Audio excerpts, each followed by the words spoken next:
എല്ലാവർക്കും മിസസ് കിച്ചണിലേക്ക് സ്വാഗതം. ഞാൻ ശോഭിത. ഇന്ന് നമ്മൾ തയ്യാറാക്കാൻ പോകുന്നത് ക്രീമി സമൂസയാണ്. സാധാരണ ഉണ്ടാക്കാറുള്ള സമൂസ മസാലയിൽ നിന്നും കുറച്ച് വ്യത്യസ്തമായിട്ട് കുട്ടികൾക്ക് മുതിർന്നവർക്ക് ഒരുപോലെ ഇഷ്ടപ്പെടുന്ന ഒരു മസാലയാണ് ഇന്ന് നമ്മൾ തയ്യാറാക്കാൻ പോകുന്നത്. അപ്പോൾ ആദ്യം നമുക്ക് സമൂസയ്ക്കുള്ള മാവ് കുഴയ്ക്കാം. കുഴയ്ക്കുന്ന പാത്രത്തിൻ്റെ അടിയിൽ ഞാനൊരു തുണി വിരിച്ചിട്ടുണ്ട്. ഈ പാത്രം ഒന്ന് നീങ്ങാതെയും പിന്നെ കൗണ്ടർ ടോപ്പിൽ സ്ക്രാച്ച് വീഴാതിരിക്കാനാണ്. പിന്നെ അത്തേക്ക് ഒരു കപ്പ് മൈദ നിറച്ചെടുത്തിട്ടുണ്ട്, അതിട്ട് കൊടുക്കാം. പിന്നെ ആവശ്യമായ ഉപ്പ് ചേർത്ത് കൊടുക്കാം. ജസ്റ്റ് ഒന്ന് മിക്സ് ചെയ്യാം, ഉപ്പൊക്കെ എല്ലായിടത്തും ഒന്ന് സ്പ്രെഡ് ആകാൻ വേണ്ടിയാണ്. ഇതിനകത്തേക്ക് ഒരു 1.5 ടീസ്പൂൺ നെയ്യ് ഒഴിച്ചു കൊടുക്കാം. നെയ്യ് കൂടുന്തോറും സമൂസ ഒന്നും കൂടെ ക്രിസ്പി ആകും, മാവ് നല്ല സോഫ്റ്റ് ആകുകയും ചെയ്യും. നെയ്ക്ക് പകരം ഓയിൽ ഒഴിച്ചു കൊടുത്താലും മതി. അപ്പോൾ ഒരു 2-2.5 ടേബിൾ സ്പൂൺ ഓയിൽ ഒഴിച്ചു കൊടുത്താൽ നല്ലതായിരിക്കും. ഇത് നന്നായിട്ട് മിക്സ് ചെയ്തതിന് ശേഷം പച്ചവെള്ളം ഒഴിച്ച് നന്നായിട്ടൊന്ന് കുഴച്ചെടുക്കണം. അപ്പോൾ ഞാനിവിടെ ഒരു 1/4 കപ്പ് വെള്ളം എടുത്തിട്ടുണ്ട്, അത് ഒഴിച്ചൊന്ന് നന്നായിട്ട് കുഴച്ചെടുക്കാം. വെള്ളം പോരാന്നുണ്ടെങ്കിൽ നമുക്ക് ആവശ്യമുള്ള വെള്ളം കൂടി ചേർത്ത് കൊടുക്കാം. ഇതിനു മുമ്പ് നമ്മൾ സമൂസ ഷീറ്റിൻ്റെ വീഡിയോ ഇട്ടിട്ടുണ്ട്, പക്ഷെ അതിൽ നിന്നും കുറച്ച് വ്യത്യസ്തമായിട്ട് ഇത് കുറച്ച് കട്ടിയിലാണ് നമ്മൾ പരത്തിയെടുക്കുന്നത്. അപ്പോൾ 1/4 കപ്പ് വെള്ളം കൂടാണ്ട് 1 ടേബിൾ സ്പൂൺ വെള്ളം കൂടി ഒഴിച്ചിട്ടാണ് ഇത് കുഴച്ചെടുത്തത്. നന്നായിട്ടൊന്ന് കുഴച്ചിട്ട് ഒരു അരമണിക്കൂർ നമുക്ക് റെസ്റ്റ് ചെയ്യാൻ വയ്ക്കാം. മാവിൻ്റെ മുകളിൽ കുറച്ച് ഓയിൽ നമുക്ക് പുരട്ടി കൊടുക്കാം, അല്ലെങ്കിൽ മാവ് പെട്ടെന്ന് ഡ്രൈ ആയി പോകും. ഈ സമയത്ത് നമുക്ക് മസാലയ്ക്ക് വേണ്ടിയുള്ള സാധനങ്ങൾ തയ്യാറാക്കാം. ക്രീമി സമൂസ എന്ന് ഞാൻ പറഞ്ഞില്ലേ, അപ്പോൾ ആ ക്രീം മയണൈസാണ്. അപ്പോൾ അതിനായി ഞാൻ മയണൈസ് ഉണ്ടാക്കാൻ ജാറിലേക്ക് 2 കോഴിമുട്ട പൊട്ടിച്ചിട്ട് കൊടുത്തിട്ടുണ്ട്, 2 വെളുത്തുള്ളി ചതച്ചിട്ട് കൊടുത്തിട്ടുണ്ട്, അല്പം ഉപ്പ് ചേർത്ത് കൊടുത്തിട്ടുണ്ട്, ഒരു ചെറിയ നാരങ്ങയുടെ പകുതി നമുക്ക് പിഴിഞ്ഞ് ചേർക്കാം. മിക്സിയിലിട്ടൊന്ന് അടിച്ചിട്ട് വരാം. ഇനി ഇതിനകത്തേക്ക് 1/2 കപ്പ് സൺഫ്ലവർ ഓയിൽ ഒഴിച്ചിട്ട് അടിച്ചു കൊടുക്കണം. ഓയിൽ 4 പ്രാവശ്യം ഒഴിച്ചിട്ടാണ് ഞാൻ മിക്സിയിലിട്ട് അടിച്ചെടുക്കുന്നത്.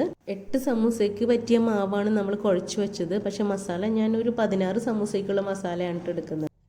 കുറച്ചും കൂടി തിക്നെസ് വേണം മയണൈസിന്. അപ്പോൾ നമുക്ക് 2 ടേബിൾ സ്പൂൺ ഓയിലും കൂടി ഒഴിച്ചിട്ടൊന്ന് അടിച്ചെടുക്കാം. അപ്പോൾ ഇത്രയും കട്ടി മതിയാവും. ഇനി ഒരു ബൗളിലേക്ക് 1 ക്യാരറ്റ് വളരെ ചെറുതായിട്ട് നുറുക്കിയത് ഇട്ട് കൊടുക്കാം, ഒരു ചെറിയ സവാള നുറുക്കിയത് ഇട്ട് കൊടുക്കാം, ഒരു ചെറിയ കഷ്ണം ക്യാപ്സിക്കം കട്ട് ചെയ്തിട്ട് കൊടുക്കാം. ഇനി ഇതിനാവശ്യമായ ഉപ്പ് ചേർത്ത് കൊടുക്കാം, ഒരു 1/4 ടീസ്പൂൺ കുരുമുളക് പൊടി ചേർത്ത് കൊടുക്കാം, ഒരു 1/2 ടീസ്പൂൺ ഗരം മസാലപ്പൊടി ചേർത്ത് കൊടുക്കാം. ഇനി ഒരു ചെറിയ തക്കാളിയുടെ പകുതി കട്ട് ചെയ്ത് ചേർത്ത് കൊടുക്കാം, കുറച്ച് മല്ലിയിലയും കൂടി ചേർത്ത് കൊടുക്കാം. നന്നായിട്ടൊന്ന് നമുക്ക് മിക്സ് ചെയ്തെടുക്കാം. ഇനി ഇതിനകത്തേക്ക് ഞാൻ കുറച്ച് ചിക്കൻ ചേർക്കുന്നുണ്ട്. അത് നിർബന്ധമില്ല, ചിക്കൻ കഴിക്കാത്തവർക്ക് അത് ഒഴിവാക്കാവുന്നതാണ്. കുറച്ച് മുളക് പൊടി, മഞ്ഞൾപ്പൊടി, മസാലപ്പൊടി, ഉപ്പ് ഇട്ട് ഫ്രൈ ചെയ്ത ചിക്കനാണ്. ഫ്രൈ ചെയ്തിട്ടൊന്ന് നുറുക്കിയെടുത്തിട്ടുണ്ട്, ഒരു 1/2 കപ്പോളം വരും. അപ്പോൾ ഇതിൻ്റെ ടേസ്റ്റ് ഒന്നും കൂടെ ചിക്കൻ ചേർത്തിട്ടുണ്ടെങ്കിൽ കൂടും, അതുകൊണ്ടാണ് ചിക്കൻ ചേർത്തത്. കുറച്ചൊക്കെ ഷവർമ മസാല പോലെ തന്നെയാണ് ഇതും തയ്യാറാക്കിയിരിക്കുന്നത്. ഈ മസാലയുടെ പകുതി നമുക്കൊരു ബൗളിലേക്ക് മാറ്റി കൊടുക്കാം. എന്നിട്ട് മയണൈസിൻ്റെ പകുതിയും കൂടി അതിനകത്തേക്ക് ഇട്ടിട്ടൊന്ന് മിക്സ് ചെയ്തെടുക്കാം. ആവശ്യത്തിന് മാത്രം എടുത്ത് നമുക്ക് മിക്സ് ചെയ്തെടുത്താൽ മതി, അല്ലെങ്കിൽ കുറച്ച് നേരം ഇരിക്കുമ്പോൾ ഇത് കുറച്ച് വെള്ളം പോലെ ആയിപ്പോകും.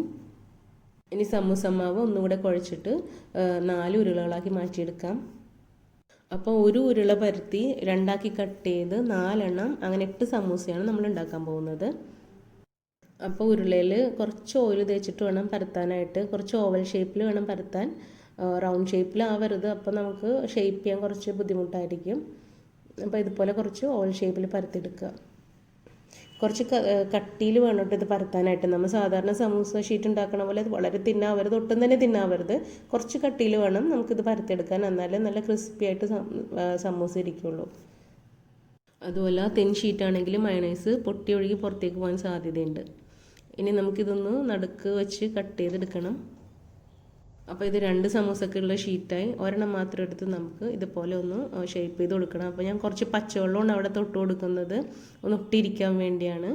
നന്നായിട്ടൊന്ന് ഒട്ടിച്ച് വയ്ക്കണം, അല്ലെങ്കിൽ മറ്റേ മസാലയിൽ നിന്നൊക്കെ അങ്ങനെ ലീക്ക് ചെയ്ത് പുറത്തേക്ക് പോകും. അതാണ് നന്നായിട്ടൊന്ന് ഒട്ടിച്ച് കൈകൊണ്ട് ഒട്ടിച്ച് വയ്ക്കണം.